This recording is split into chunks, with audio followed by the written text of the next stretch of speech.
It is indeed a privilege and a great honor for me to be here today to witness the launch of an important research report prior to the International AIDS Conference opening next week in Melbourne, Australia. I thank you all most warmly for being here today to show your support for the important work towards vulnerable populations for which we are all responsible. I would like to especially applaud the key populations for their untiring effort in working together with the key stakeholders in the response to AIDS in Fiji. This work is a collaborative effort between Survival Advocacy Network in Fiji, the Ministry of Health, the Fiji National University, and the UNAIDS Pacific Office. I commend the partners for undertaking this work and for producing such an essential research publication. Your work is a sign of the smart partnership that is required to ending AIDS in our communities and to addressing the development challenges of today that we face in Fiji. Working in the HIV/AIDS sector is an important area of leadership, not only for the health sector, but for all of us, as the response to HIV is all about our business. Today, I am inspired by the dedication, the compassion, and resolve to create change through a multi-sector response involving government ministries, NGOs, civil society organizations, people living with HIV, the faith-based communities, the private sector, academia, and the development partners. I would like to dwell on this important research and the launch of its report. Many times, key populations such as sex workers, men having sex with men, transgender, and other marginalized groups are not given the freedom and the audience to freely express themselves. Today marks a key departure as one of the key populations, the sex workers, through the research findings, speak to us on key concerns of the sex worker community. For us, as leaders and implementers, we need to include these groups in the work that we do, especially from the planning stage.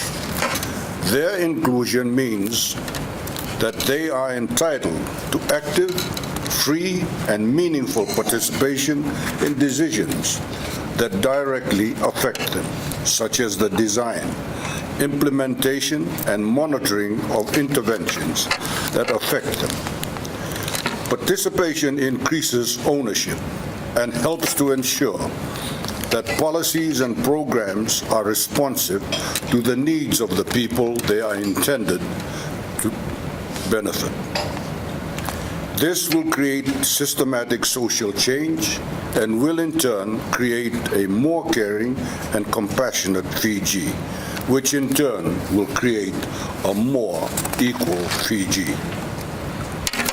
The research report that is to be launched provides far-reaching and critical guidance that will make Fiji's HIV response with sex workers, transgender people, and other key populations a gold standard for the Pacific and beyond. I would like to take this opportunity to highlight some critical recommendations emanating from the research findings that can and should make a profound difference in our response with sex workers and indeed with the other key populations in the national response. 1. A response can only be effective and efficient if communities are fully engaged and are leading the design and the implementation of programs. Sex workers and transgender people are best placed to tell us what works best in reducing new HIV infections. The research we are launching today gives full testament to this fact. 2. HIV services, that is, the continuum of prevention to care and treatment, must be designed so that they are relevant, are accessible and friendly, and that they reach and involve the community where they are most needed and in a timely manner. And a good service should cater for a range of sexual health and support needs if it is to be effective and useful to the community. 3. The provision of comprehensive sexual health services alone, however, will not be sufficient.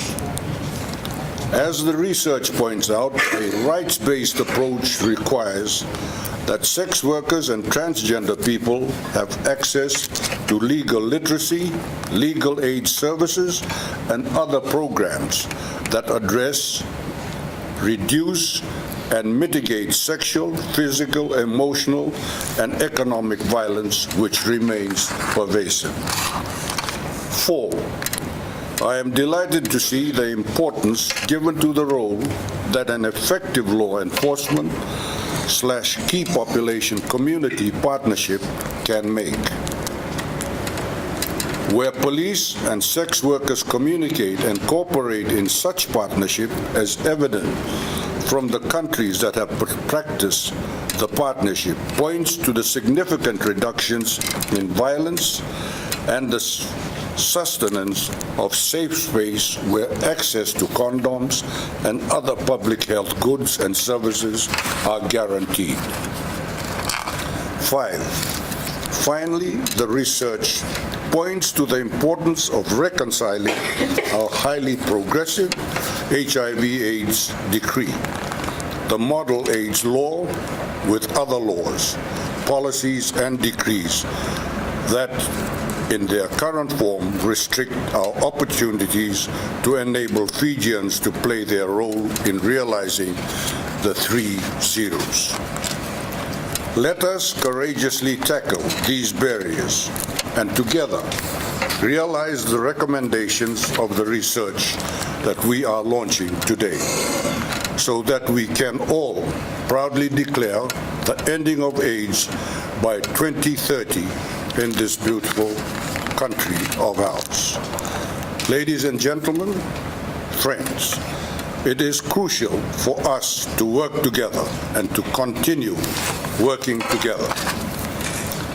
President Obama once said, quote, "But if we work together, if we summon what is best in us with our feet planted firmly in today, but with our eyes cast towards tomorrow, I know it's within our reach," unquote.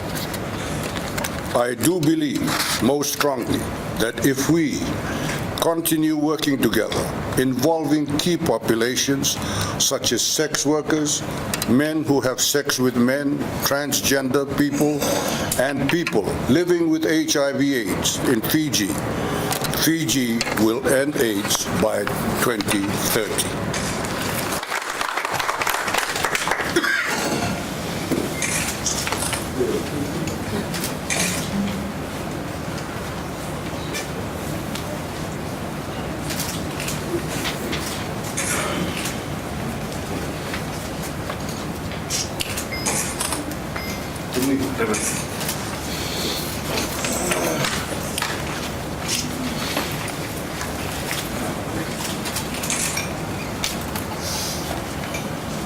HIV/AIDS board.